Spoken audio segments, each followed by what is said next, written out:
Welcome back to the Thinking Crypto podcast, your home for cryptocurrency news and interviews. With me today is Joe Endoso, who's the Chief Operating Officer at Linqto.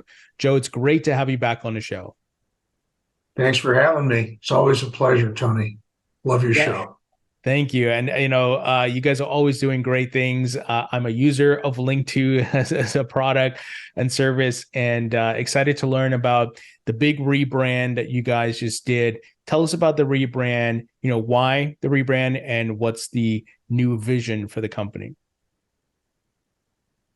The new vision is actually the old vision, but with lots more bells and whistles, and hopefully a much clearer end goal, right? That was not as clear to us when we first started, for the simple reason that when we first started, we were unsure whether this product would actually have a market fit.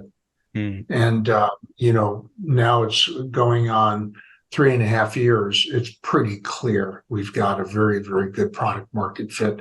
And so the purpose of the rebrand really is to take us down to this next stage of our life as a company, which is to scale it in terms of the number of members on the platform, the value, the assets they have on the platform, and to give them a lot more capability to trade those investments by making them liquid.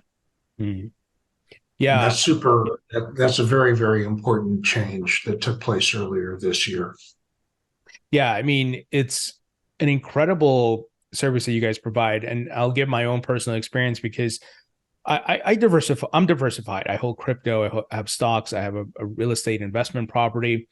As far as getting equity pre-IPO in different companies, it's something I thought was never attainable or reachable for me because it always seems like it's the hedge fund guys and, you have to be in certain circles.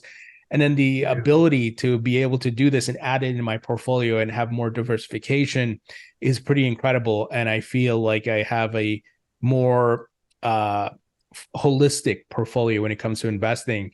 So that's just from my perspective. So I appreciate the product, and I had never heard about the ability to do this before Linqto came along.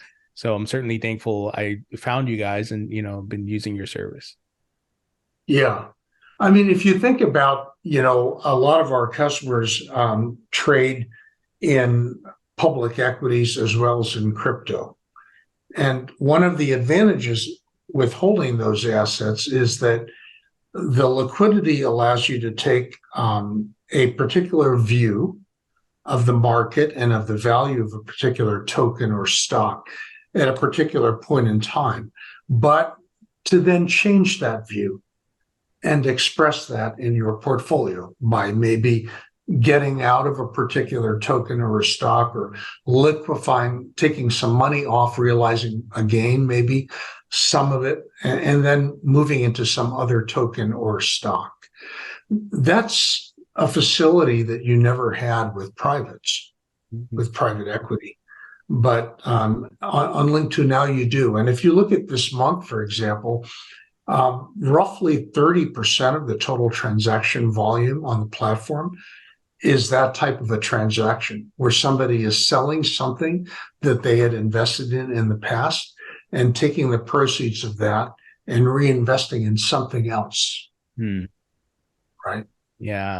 I mean, that's much more akin to the kind of active portfolio management that you do in the traditional stock world or in crypto. Right. Yeah. I mean, that's just another great avenue to diversify and be able to invest, which is pretty amazing. So tell us about some of the recent companies that you guys have added to your portfolio. Well, we continue to be really, really bullish on the blockchain technology space. That's number one. That's always been an important sector for us to invest in. And it's represented maybe, to date, we've maybe invested in 15 or so companies out of a total of over 60. So it's a significant proportion of our overall investment portfolio. And two of the really noteworthy names we've added in that space recently are Circle who are that's the company behind the big USDC stablecoin. Very important part, we think, of the growth and evolution of the infrastructure and digital asset space. And then the other is also an infrastructure play called Chainalysis. Right. And they're the foremost provider of, tracking and fraud prevention across all the different blockchains and exchanges. So super, again, a very important element to the growth of that whole digital asset ecosystem. And then we've started to add lots and lots of companies in another really emergent area that's, actually younger even than digital assets, and that's generative AI. Mm-hmm. So we're looking at adding companies both at, the foundational layer as well as application layer of Gen AI, as well as a lot of the hardware and network infrastructure that is necessary to support the growth of Gen AI. So a good example of a company like that would be Cerebras, which is a company that makes a very, very specific kind of semiconductor chip that is run to support the very, very high compute power necessary for generative AI.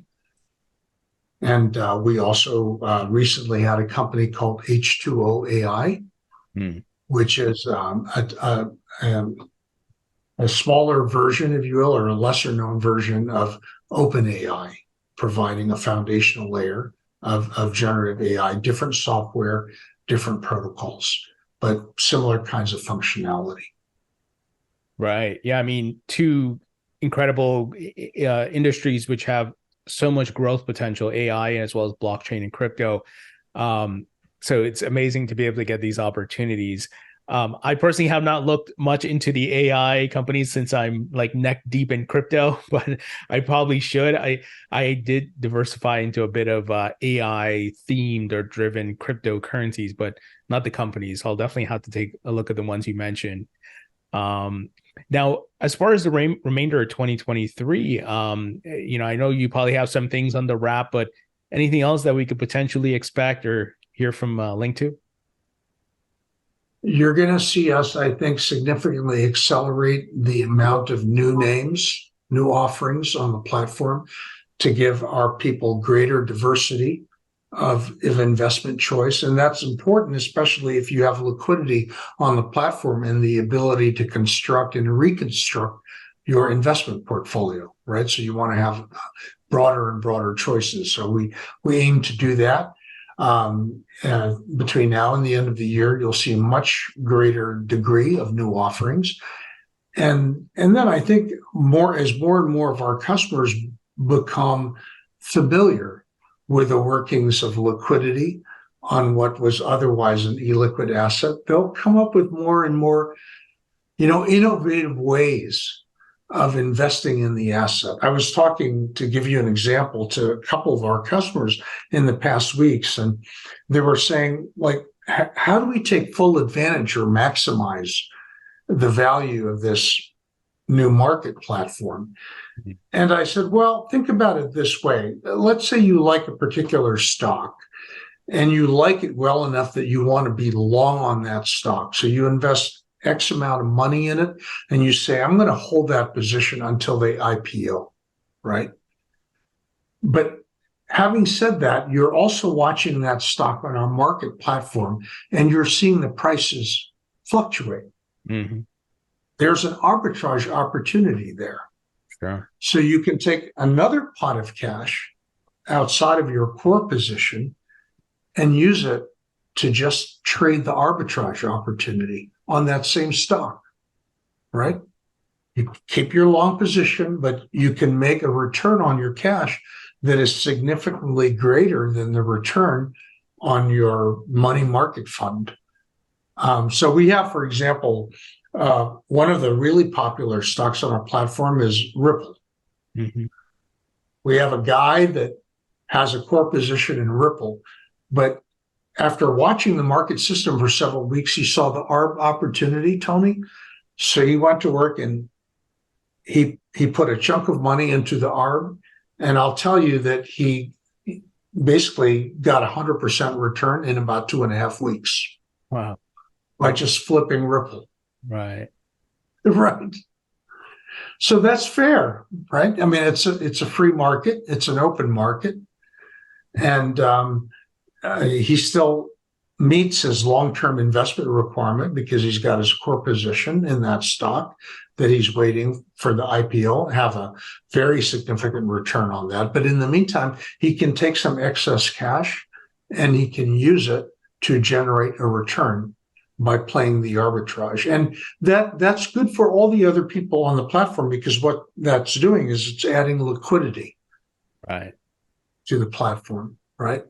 Yeah. And the market becomes more efficient because those differences in price get arbitraged away eventually if there's enough liquidity chasing the arb. Mm-hmm. Yeah, that's a similar strategy I take with some of my crypto holdings. I have my long-term hold portfolio, and then I swing trade based on the market movements, and Yep. earn that way as well. So absolutely makes sense. Yeah. Yeah. Yeah. Exactly. Um, are there any updates to that alternative trading systems platform? Anything you guys are doing as far as fine tuning? And correct me if I'm wrong. This system is this the one built on the XRP ledger, or was that another project? No, it's still on a centralized database. So that's a whole nother discussion about our longer term vision, the next, which is Linqto 2.0, where we migrate our product into the digital asset space, right? That's going to be another phase of Linqto's growth. So for today, what we're focused on doing, and I'll touch on the whole blockchain part in a little later in the conversation, Tony. But on the ATS, what we need to do now is, on the one side, increase the liquidity and the trading volume in that market by people just becoming more familiar with it and understanding how they can maximize the economic benefit of it. And then on the other side of it, building a much richer feature set to make it easier for people to do that. So we're going to start doing some rudimentary visualizations, charts, if you will, so people can actually visualize price movement on the stocks that are on the market platform. So that we're going to start introducing that. And we're also just tweaking a lot of the UI and the UX to make it more user friendly. I don't know if you've tried, doing the sell function and then immediately also buying something else. So we're making that user interface a lot more streamlined and less clunky. And then I guess the third thing is we're revisiting the economics, and we're going to be moving to a situation where your commission for selling out of a position is going to be reduced if you reinvest the proceeds in a new position right away. Oh, that's great. Yeah. Yeah. So strong incentives to reinvest that money versus pulling it out. Yeah. Yeah. That's pretty great. Yeah. Yeah. Awesome. And then, you mentioned Linqto 2.0 with possibly the XRP ledger. What's the potential timeline for that? And that might be a hard question to answer because things are in the works, but if you, as much as you can share there. Yeah, actually, I was just on a call right before this interview, Tony, with the head of our ledger engineering team, right? And he and his guys are working right now on a proof of concept. And what we're going to do is we're going to set up a completely separate SPV that is firewalled from the rest of our SPVs in our main database. We're going to put assets into it. We're then going to tokenize those assets. Then we're going to have that SPV custodied at PolySign. So we have an independent third-party custodian. Right. And then we're going to face a bunch of non-US or foreign broker-dealers who are custodied either at PolySign or other digital asset custodians who are also qualified. And then we're going to sell those tokenized Linqto SPV assets for XRP. Wow. We're going to get paid in XRP for those tokenized assets. So we're gonna do that test in the coming months, and that trade is going to clear and settle on PolySign's Atomic Net blockchain, which is it's still in test net phase, but we'll do it on the test net. Oh, that's exciting. I don't know if you know, but I often interview Jack McDonald of PolySign, and Oh, yeah, I know. he loves you. He's a So great maybe I'm guy. talking out of school. He's saying, "Oh my God." Yeah, he's But great. that's what we're aiming to do, and it's super important because if you strip away the tokenization Mhm. and that payment stream I just described to you, that transaction in the traditional securities world would be near impossible to do. Right. It would be so complicated, so complex, so time consuming. It frankly wouldn't be worth it right now, right? But by doing it this way, we can get it done. And what is really remarkable, if we're able to succeed with a proof of concept, is we will have demonstrated the ability to take these Linqto assets and expand the market beyond just the walled garden that they currently live in. So the walled garden is the Linqto market. The people that are in that garden are all the Linqto members. Mhm. But now we can transact with other venues and other customers that don't currently live within that walled garden. So if you're a Linqto member that is, say, selling that investment, not only can you now face Linqto itself, our balance sheet, as well as the other members, your market now has been multiplied by the ability to show that asset and potentially sell it to somebody outside of Linqto. Question for you. That specific product, do you have to be accredited to use that product as well?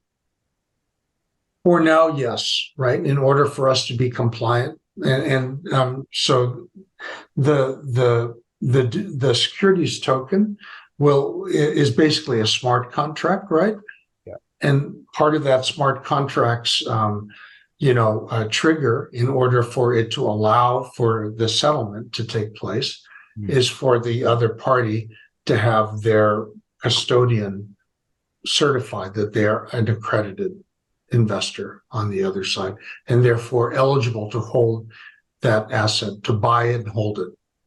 Okay, yeah, that makes sense. I was just curious because, with tokenization, how does that change the dynamic versus, currently investing in private equity? And then, as you're saying that, I thought of BlackRock CEO Larry Fink, saying that tokenization is the future of finance, and you guys are certainly building for that. So it's pretty amazing. Yes. Yeah, it's going to be huge. And it's the one use case, right, of digital assets that probably isn't talked about as much, but it's going to be monstrous in terms of its impact and how it will revolutionize things, right? So in our case, what I'm just describing to you is still a perfectly compliant transaction from a regulatory standpoint, but the use of the technology is what allows it to actually happen efficiently. Right. And you mentioned atomic settlement, so near instantaneous, right? Yeah, and no counterparty risk, which is super important because remember, we're going to be transacting with a broker dealer that we don't know. How do we know we can trust them? How do we know that they have the XRP they're saying they do in order to be able to buy the asset our customers are selling, right? So the atomic settlement takes care of all of those issues. Right, because the cryptography replaces the need for a trusted intermediary, so we can deal peer to peer without trusting each other. Wow, I'm excited to see that product roll out and to be testing it and trying it out. I'll let you know. Maybe we get to be on your show and you get to scoop. Oh yeah, that'd be great. On the success of our POC. For sure. So, since we were talking about XRP, I think we got to talk about the big win for Ripple last week and XRP being declared not a security, certainly a landmark case. and a lot of implications, not just for XRP holders, but the entire altcoin space and how Congress may choose to act and regulate. What are your thoughts on how everything played out? I think it was a monster win. And, I was on a Twitter space a little earlier this morning and telling the folks there that personally, I was actually a little incredulous, Tony, because I was surprised by the level of actually skepticism and sometimes even downright fear on the part of people that I thought should have been celebrating what was a landmark win. I mean, I think if you had to rate it, it was 80% win, right? And only 20% loss. And maybe the 20% loss, frankly, is bigger than it should be. And we can talk through about why that is. But bottom line is that Judge Torres made it crystal clear in no uncertain terms, categorically stated that XRP itself, the token, is intrinsically not a security. And that is hugely important because that is the exact opposite of what the SEC was arguing, that XRP is intrinsically a security. And Torres basically said, no, it's not. It's not a security any more than the orange groves in the original Howey case were a security. They're not. It can be wrapped in a securities contract if it is sold and marketed and offered in a certain way. But as long as you don't do that by itself, it isn't, right? And she actually laid out very clearly a whole number of situations and circumstances in which it's offered and used and traded without being a security.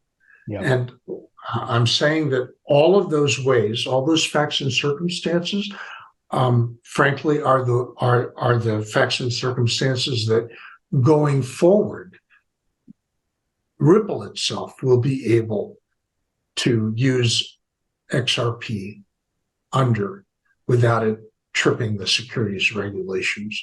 So I'm super positive that it's going to have two really positive impacts from an investment standpoint. Number one, it will clear the path for banks to utilize ODL, on-demand liquidity, because there will be no regulatory burden or liability associated with their buying and selling XRP in the course of using ODL. Right. And that, what does that mean? It means that there will be significantly more demand for XRP, and the amount of trading liquidity around XRP will significantly increase. And the second really material benefit is that it will significantly increase the value of the XRP escrow that Ripple holds. So Ripple will benefit, because it'll have much greater market adoption for its payment processing product, more customers, more revenues from those customers, but also the intrinsic value of the escrow will increase. Those two things are significant investment drivers for Ripple stock. Right. Yeah, absolutely. And full disclosure, I've been buying Ripple equity for a while. But yeah, just incredible win. And I think the rest of the market is certainly going to be able to use maybe some of Ripple's defense in their cases until Congress acts. So just a lot of implications and just a huge win for the entire market, in my opinion. Now, we talked a bit about Larry Fink, BlackRock, before I mentioned tokenization, but Joe, something happened about a month or two ago where BlackRock, out of nowhere, said, yeah, we want a Bitcoin spot ETF. And then all of a sudden, the whole herd of Wall Street started lining up. Yeah, we want one too. Fidelity, everybody, Charles Schwab, Citadel launched a crypto exchange. So it seems we're entering a new era of crypto adoption from institutions. What are your thoughts on what BlackRock did? I think it's hugely significant in signaling the fact that, despite all the remonstrations and naysaying, which in my view is largely are for atmospheric and tactical purposes by incumbents, right, to kind of slow things down until they're ready. This is a sign that they're now ready, right? So at a technical level, a couple of things have happened. One, there's now much greater capacity to do qualified independent digital asset custody, which is a key if you're going to have a fund like an ETF. So that exists today. It maybe didn't exist years ago. The second is that there's a lot more comfort with the long-term stability of this market. And that's the reason why I think it's noteworthy that these are all spot ETFs. Unlike the previous generation of ETFs, this is not a financial derivative like a futures. It's the actual holding of the actual asset itself in qualified custody, right? That means that the traditional financial institutions are now comfortable with the underlying nature of that asset and that it can be held long term. And that's a huge, huge win for the ecosystem. That's a great validation. Yeah, I mean, it almost seems like it's like we're at a tipping point of that institutional adoption, and they're ready, like you said. And it seems like the dark cloud of what happened last year with FTX and Celsius has, been pushed away. And the industry's entering a new era. So it's pretty incredible. I'm hoping, those ETFs get approved sooner than later, but we'll have to wait and see. And Congress also acts and passes comprehensive regulations. There are quite a few bills being presented. I don't know if you've kept up with any of those. Hard question. I have to, not every single one, but I have kept up with the fact that there's now an increasing slew of legislation. And frankly, regardless of which version actually comes out, it's welcome because that is what is needed. We need to have legislation come in that mirrors what we see in other advanced and developed countries outside of the US. Because otherwise, the rest of the tokens are going to be victim to what Ripple has had to go through. And you're going to have to litigate to get to a point of clarity before you can move forward. That is just suboptimal for innovation and for the growth of enterprises. So we've got to get some common sense into the system, and that can only be done through legislation. So I hope some of that passes in sooner rather than later. Yeah, I'm hoping it happens this year, but Congress doesn't, they don't act that fast, and the election cycles next year, so it's going to be pretty crazy as usual. I recently spoke to Congressman French Hill, talking about crypto regulations, and one of the bills that he's pushing in addition to crypto regulation is updating the accreditation laws for folks to be able to invest. We're making it more accessible to folks to be able to invest. I don't know if you've kept up with any of that or read it, no problem if not. But any thoughts on that? We're big proponents of that, and I've had conversations with Commissioner Hester Peirce, who's a big believer in that idea as well about this. I mean, in a perfect world, you would subject people to reasonability tests and adequacy tests, meaning, are you somebody that understands the risks well enough, and are you capable of absorbing some of that risk? Are you mature enough? Are you sophisticated enough to do that, right? That should be the appropriate test. Today, in the States at least, the only test is just a hard financial test. So you have to be relatively affluent, right? But affluence in and of itself isn't a direct indicator or marker of sophistication, of risk-taking ability, et cetera, right? Right. And so it's unfortunate. So we need something that's a lot more nuanced and focuses on what's actually needed, right?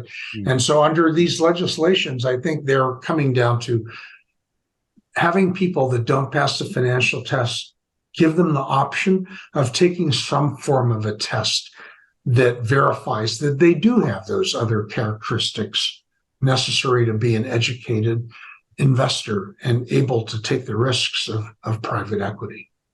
Yeah, absolutely. To your point, look, in my own personal walk of life, I've met people with a lot of money who made really dumb investments, some who've lost a lot of money as a result. So, to your point, it should be come down to a test, and that's what Congressman French Hill was saying. His bill, it would incorporate. You have to take a couple of tests, just prove that you have the know-how as to what you're doing, and you're good to go.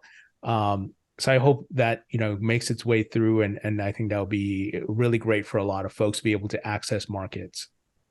Yeah, because investing in private markets has for the last 30 years driven the greatest level of returns of any conventional asset class there is out there. Mm-hmm. But the shame of it is that it's the one investment class that has largely been closed off to regular people. So only the big boys get to enjoy those, supernormal returns. And now we're hopefully making a dent in that at Linqto, but we would be making an even bigger dent if we could take on people that weren't accredited investors by the financial test, but could pass certain exams and prove that they have the financial literacy, the sophistication, the understanding, and the risk-taking ability. Yeah, absolutely. To do this kind of investing. Yeah.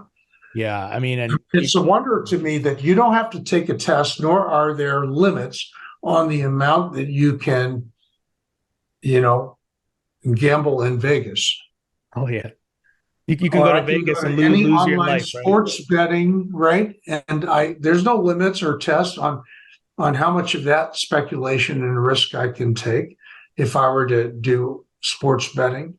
There's a whole there are no constraints on how much money I spend on lottery tickets. Right. I mean, I could go to town on the Super Lotto and spend my whole paycheck. Right. No one's going to stop me. And private equity has driven returns to a far higher level consistently than all of those three things. Absolutely. Yet it's the one that people are barred from, and ostensibly in order to quote unquote protect them. Well, I think the protectors ought to be looking at those other things and trying to protect people from those other things before they come after private equity, don't you? Mm-hmm. Absolutely. Yeah, it doesn't make sense. Those two things don't align, because I can go to Vegas and lose all my life savings, right? No one's there checking my bank account. Well, hey, you shouldn't spend more than this, right? No one's doing that. I can go do that and I'll be wrecked. It's not fair that on the other side, I can, smartly invest in companies and things like that. Yeah. So it's one of the really important tenets of our company, Linqto, Tony, is that the best investor is the educated investor. So we spend an inordinate amount of our time and our resources to help our community become better and better educated. Because what we want are people that can look at this asset class and not just be, one and doneers, right? We want them to see this as being one of the viable means of creating long-term wealth for themselves and their families. And so to be consistently allocating to it the way you would with any other legitimate class of asset. Eventually, people will look at crypto in exactly that same way. Right. And Joe and you guys at Linqto are certainly leading the charge here and providing this opportunity for a lot of folks. So certainly, like I said at the beginning, I'm thankful I found you guys. And I'm not saying that because, you're on the show, but rather like seriously, I was able to branch out my investment portfolio. I feel more that I'm on top of what I need to do as far as investing, preparing for retirement and things like that. So really Thanks. Good stuff. I mean, Um, and we're blessed to have customers like you, because the one thing I love about our members is that they have this thirst to continually learn, right? And many of them are like you. They're not just becoming more educated, but they're sharing what they know and what they've learned with others, and that's magnificent. I mean, I've been in the financial business all my life, but I have never been in one that gives me the level of personal satisfaction, honestly, and gratification that Linqto does. And it's because of that, because I can see regular people becoming smarter and hopefully wealthier as well over time. And if we can be part of that, that's terrific. That gives me a sense of satisfaction more than just the returns on our investment in Linqto. yeah, it's awesome. And Joe, always a pleasure chatting with you. Excited for Linqto 2.0 as things progress, and we'll have to have you back on. And Anytime, yeah, for anytime. sure. Thank you. Thank you so much, Joe. Okay, thanks so much. Take good care.